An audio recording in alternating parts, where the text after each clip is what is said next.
Eh bien, sure. Well, good morning, everybody. Thank you for having me this morning with you. It's a great honor.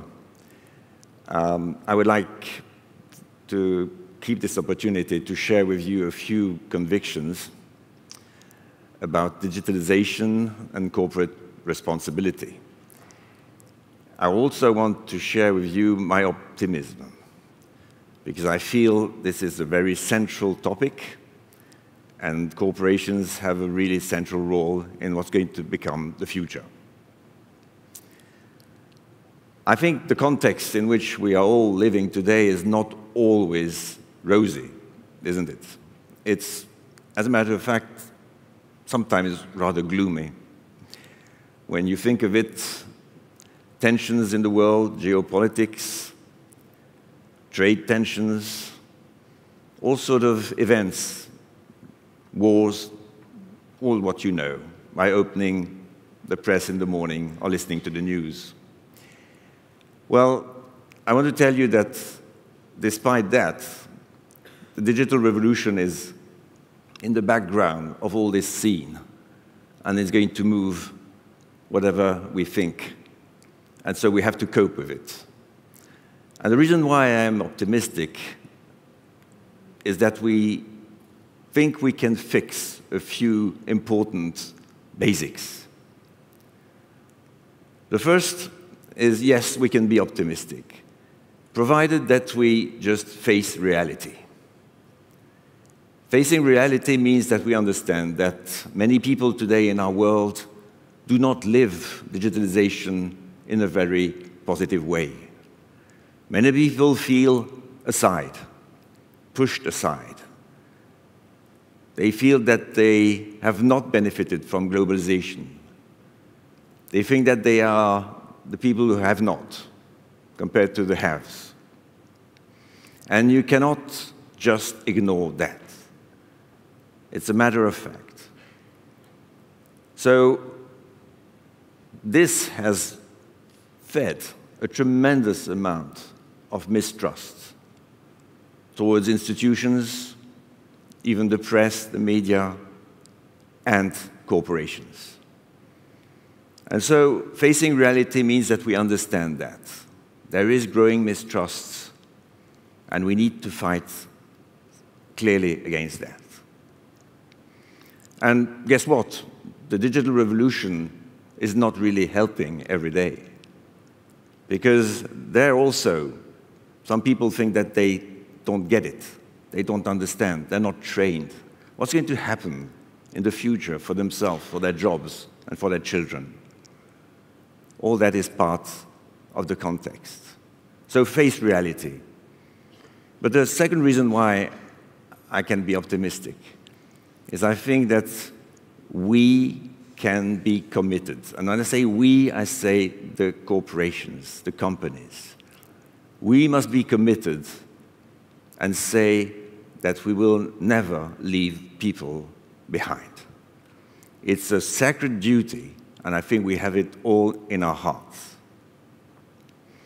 So when it comes to the world and digitalization, I want to tell you a few things I strongly believe in.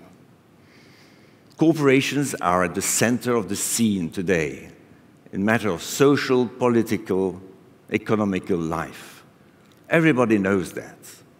And by the way, we have a mission. We must speak out. And let me tell you, we must not be shy. Because we companies are those who can create jobs. We are the companies that pay taxes to the world. We also train people massively. And so we're doing our job. And we must say that. We must say that very, very strongly. We must never leave people think that corporations are leaving the planet behind, that we're not conscious about our duties vis-à-vis the planet, and also vis-à-vis the people. We have a mission, and that's the basics. You know, I so strongly believe in this that I would like to tell you what we need to do now. When you return home, make sure that your company has a purpose. A purpose is the basic of everything. But it's not just words. It's something very deep, something which is the DNA of your company, which makes a difference with the others and creates the link between people of your company. It shows the future, like the pole star, and it helps to create this sort of cement. You know, the purpose is at the top of everything. But make sure that if you have a purpose, that it's not only the purpose towards profit, profit, and profit. It's absolutely necessary, there's no question. Profit is what the company needs to survive.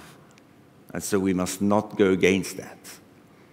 But we just have to think that it's not the only goal of our companies. We must absolutely make sure that our purposes includes the fact that we have to be sensitive to the social and environmental consequences of our acts. And that's within the purpose. You know, yesterday I was in Vienna addressing a crowd at the Drucker Forum, which is one of the main worldwide HR forum. And one of the major speakers was telling us that after a tremendous study, thousands of companies, he discovered that the companies that had really a purpose and were living it had incredibly more positive performance than the others. So forget the statistics, but really don't forget the purpose.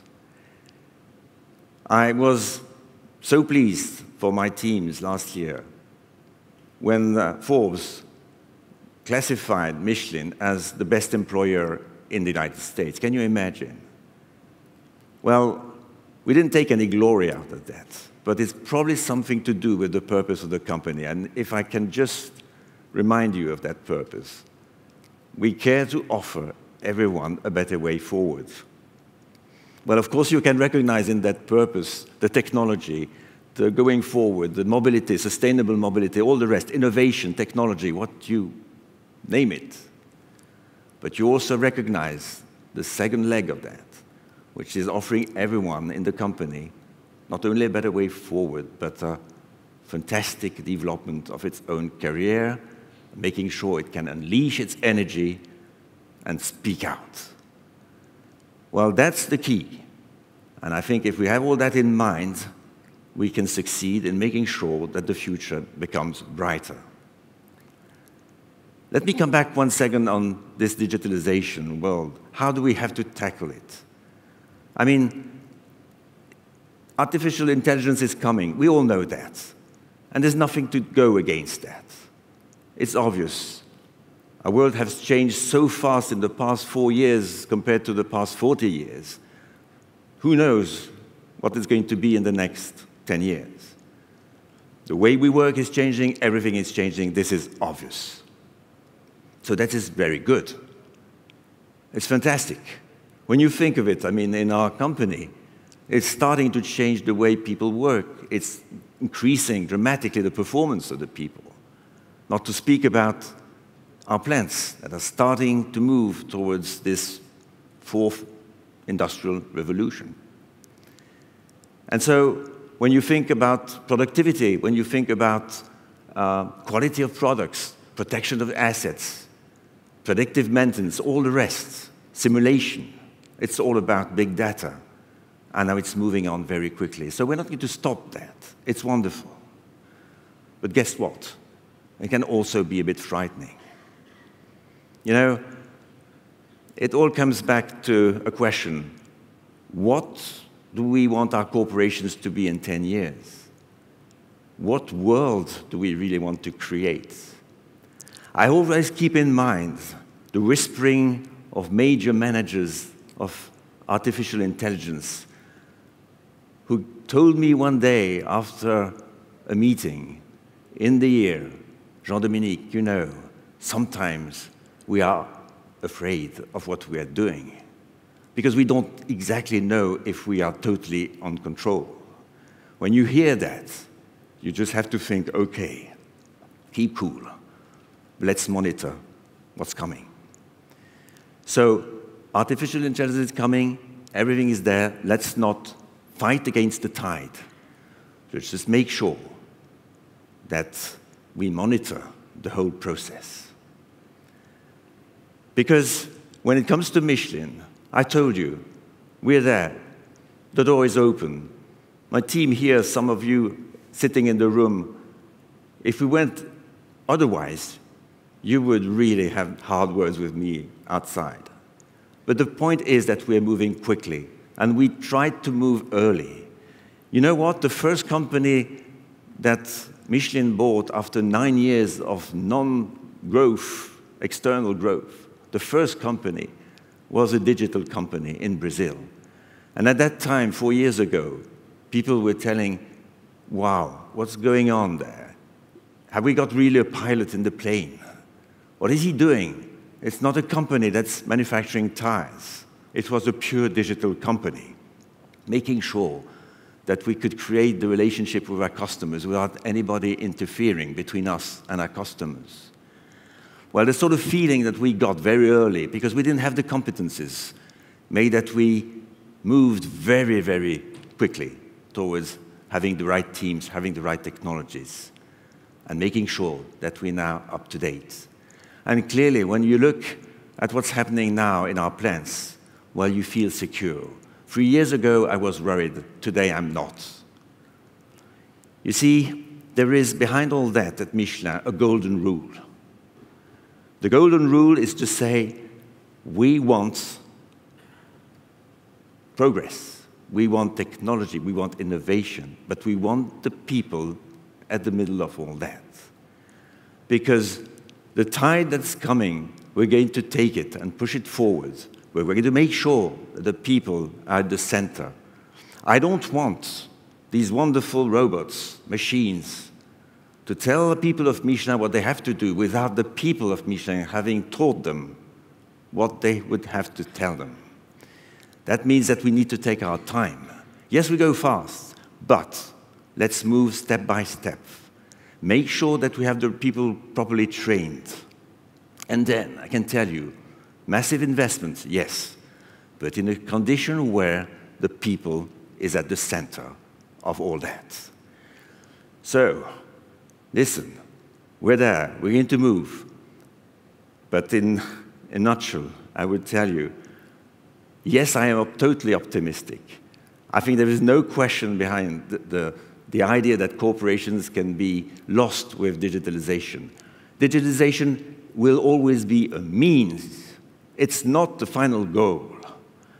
Every company in the world has to be digitalized if it wants to survive. But that's not enough. And in my view, a company like Michelin, in 30 years' time, will still be there because it will be digitalized, of course. But it will still bring services and products to the world with increased technology in materials. And that's the beauty of the whole thing. Digitalization will have been a means, anything else.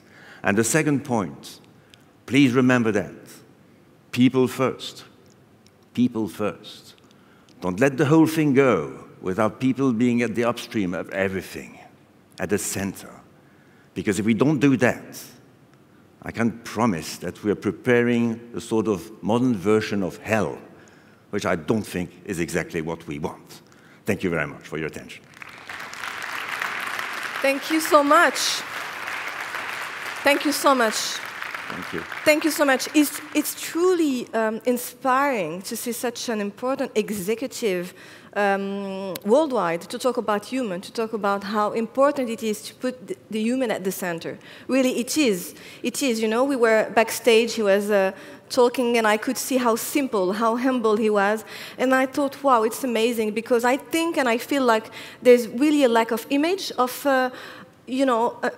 people like you in the economic world having such responsibility. There is a lack of image. We always, they are always said to be harsh and not focus on people, but only focusing on money and action and stakeholders. And I really feel like we do need some more voices to just raise up and speak out about how much important human being is important.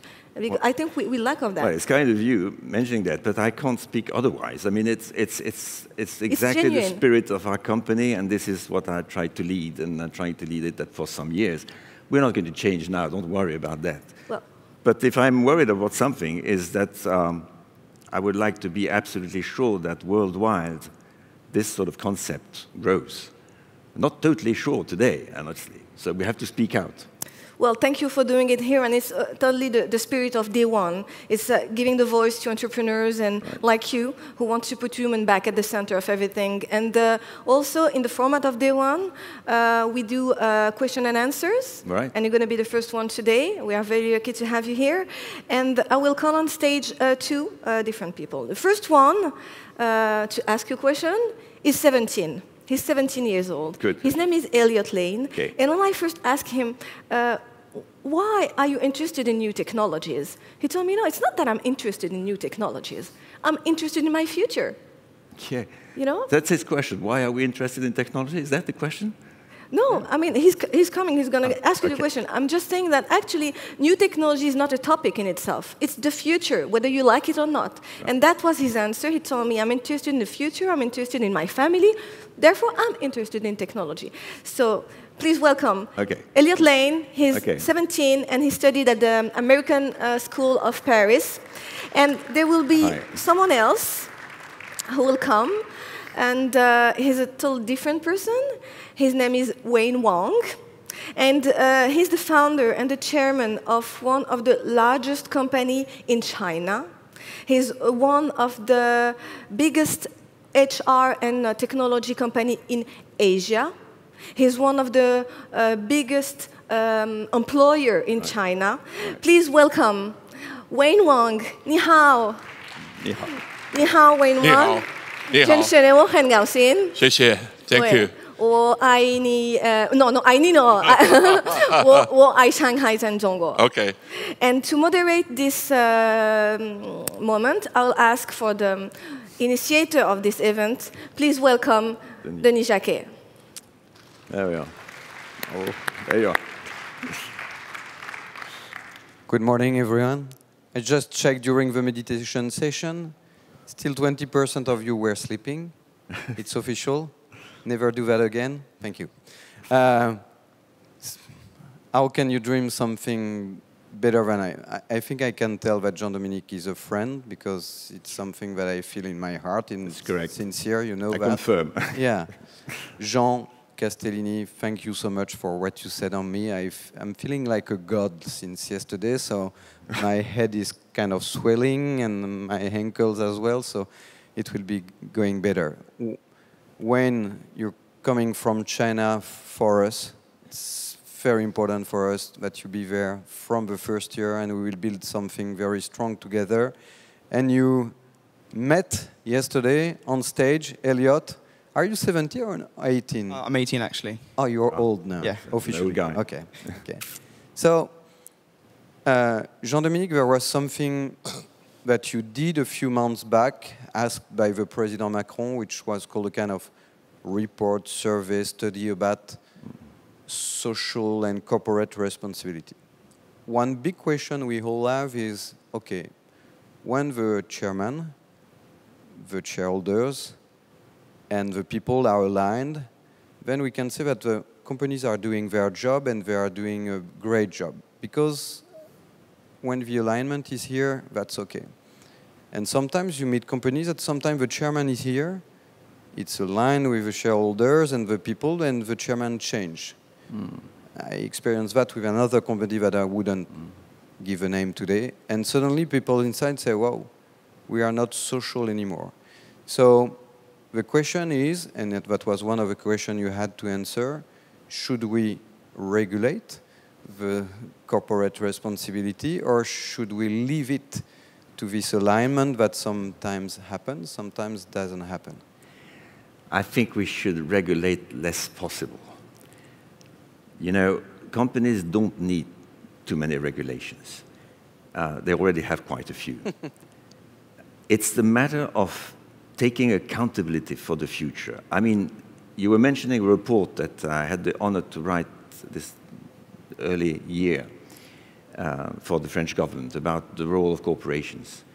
And if some of you have patience to read it, it's not very long. But you will see it's a hymn at the responsibility of corporations. And what we wrote in that report is, corporations, please take your future in hands. Make sure you've got a purpose. Take it over and make sure that your strategy is aligned with your purpose. And by the way, if you don't do that, your people in the companies will see that immediately. So you can't cheat, but take it in your hands and bring it forward. You know, since we wrote that report, and it had raised many questions in the country, I can't count the number of companies that are trying to fix that issue about what's their purpose. Because coming home and say, what's my purpose, and oh, I haven't got any purpose, you've got a real problem, okay? And that's changing, I would say, the scheme.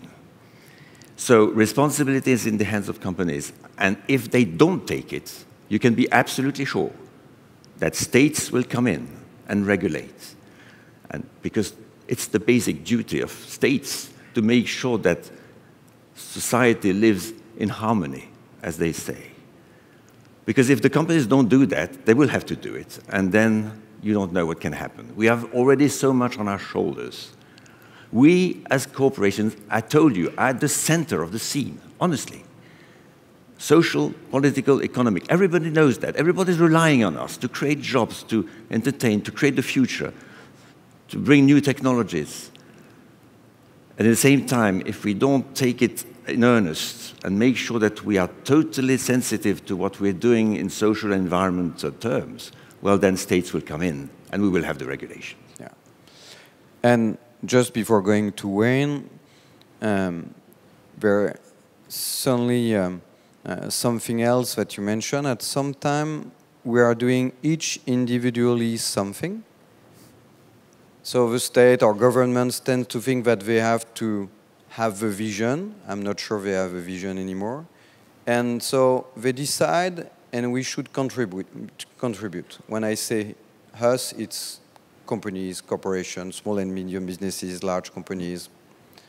So how do we organize this kind of real collaboration where it's not I decide, you contribute, but we all contribute and decide together? Do you think it's possible to have this cooperation between states, politicians, and companies? Oh, I'm absolutely sure it's possible.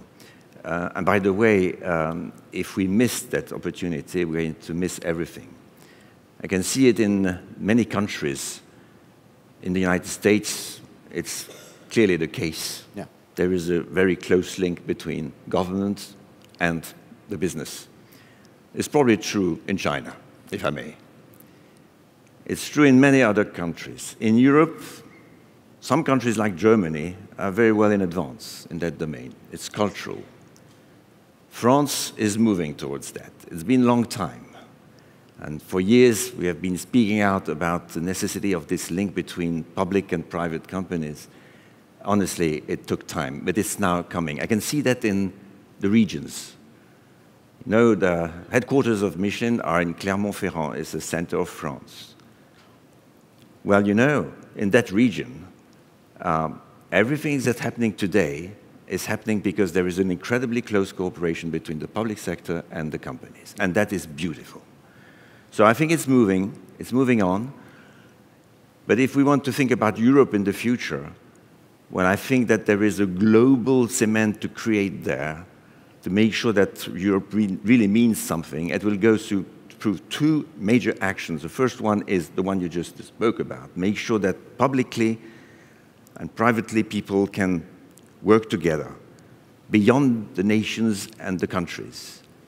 The second one is we need to create in Europe a real strong feeling about sustainable capitalism. I'm telling you that, in earnest, it will be probably the major cement that will create Europe and make sure that Europe weighs something in the world of the coming years. So, Wayne, I guess that what was saying, because you were listening very carefully to what Jean-Dominique was saying when you were backstage, So I saw you listening. It was kind of music to your ears. So what does your company do, in a few words, so that people get to know you? First of all, Denis, and also the Day One team, thanks for having me.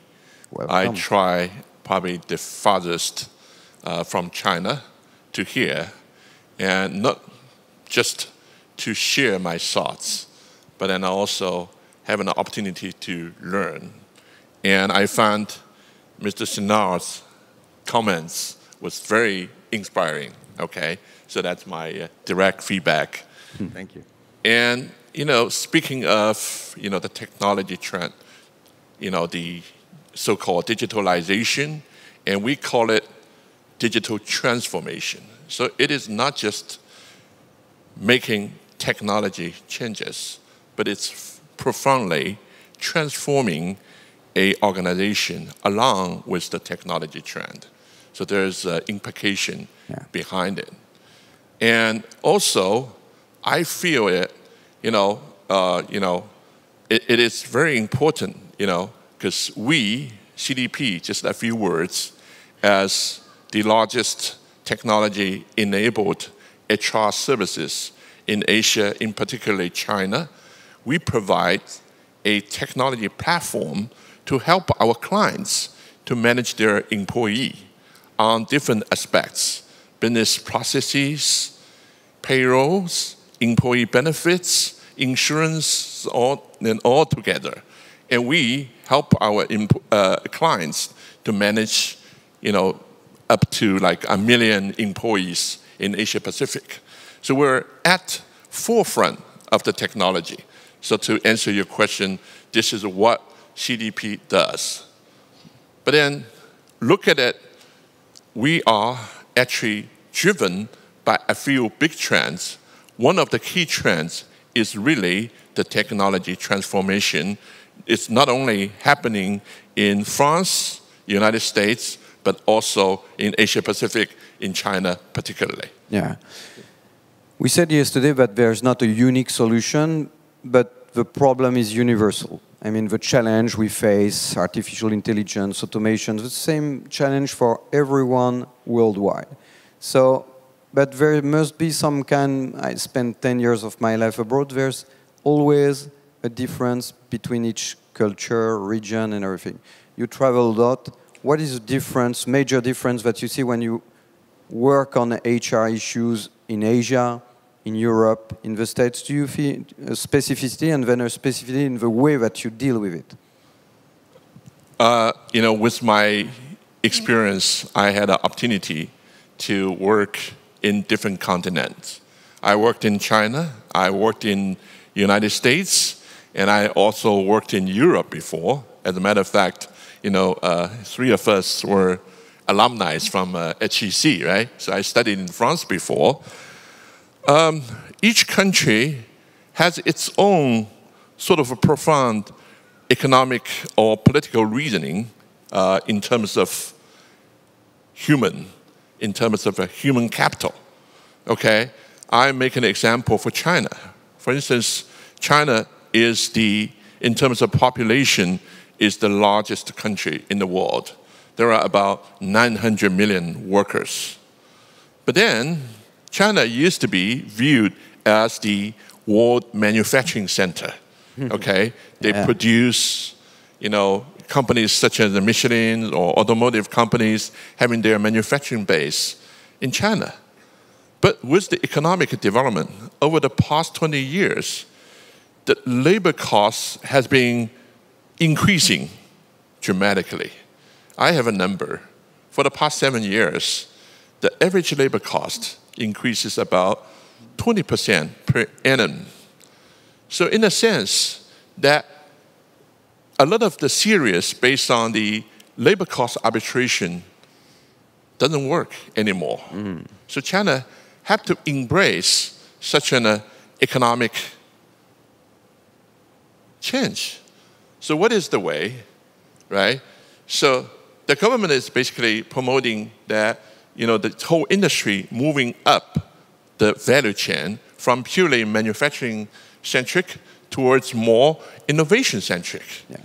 But on the HR side, that posed huge challenges to organizations, to big companies, and to also the governments. So what is the way to do it, right? You know, you have to deal with the change of the corporation, of the strategy, and also, you know, the way how you do business. So the whole focus is now on the human capital side is more and more focusing on productivity, effectiveness, and efficiency. So the better way or the better catalyst to make that happen is going through innovation, going through technology transformation. So this is one of the major drivers that we've been facing. Yeah. So what we'll do, because I think I went over time, but the debate is worth it. So one quick question with one quick answer and a remark from Eliot at the end. Jean-Dominique and I think we share the fact that companies should be at the forefront of the fight because governments are governments, but they are slow.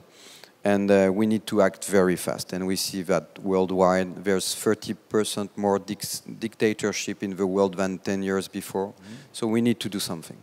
So do you think, just in a few words, that we are getting prepared? You spoke about training, preparation, anticipation. Are we working on it now? Same question for Wayne and then Eliot. Well, I guess if we don't work on it, we're going to have a huge problem. We as corporations, whatever the size, must have in mind that the investment in front of us is huge. And it's coming now as a real big tide. You know, this issue about artificial intelligence, etc., is not only a matter of thinking what could be nice and good for companies and how it makes our life easier, etc. It's a tremendous work on the ground, I would say, making sure the data that you're going to work upon are clean data. You've got a huge anticipating work to do internally. Let's face reality there again, because it's not, you know, you just don't click your hands and say, gee, I've got the artificial intelligence. You need to work on what you have. And sometimes you find out that it's longer than you think. So you have a huge investment there to work on your data, on your assets, etc., to get prepared to apply artificial intelligence behind. Training for that, work, huge investments, and if I may, again, make sure that we're not creating a world where artificial intelligence is going to put at stake human rights, issues about our freedom and our democracy. Yeah, sure. Wayne? So technology advancement and the digital transformation is inevitable. But it's very important, as I quite agree with you, that don't forget about human. Human is still in the center of a company. Human is, we call it assets. So in a sense, I insist on the words transforming from HR management to human capital management. It is your human capital. It is your capital.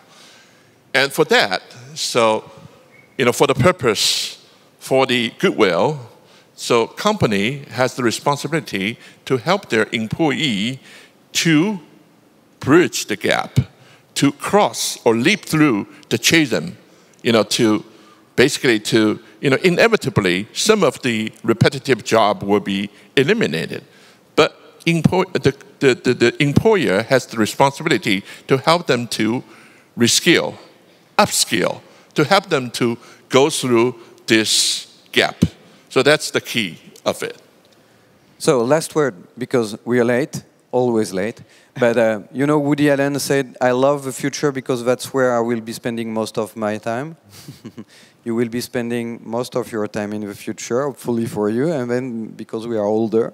So a remark, a question, whatever you want. And a quick remark, as Wayne said, it's inevitable. Digitalization is inevitable, and it's our future as youngsters. Sorry, and yeah, I truly think that we should still stay human, even though we're going through a digital era. And I think that it's important to keep reading books and not reading computers. It's the only thing you can't hack in. So, yeah. I think we should all agree young people is our future. Yeah, exactly. Jean-Dominique, Wayne, Eliot, thank you so much. Thanks. Thank you. Thanks a lot. Okay. Bye. Thank you. Thank you for that. Thank you.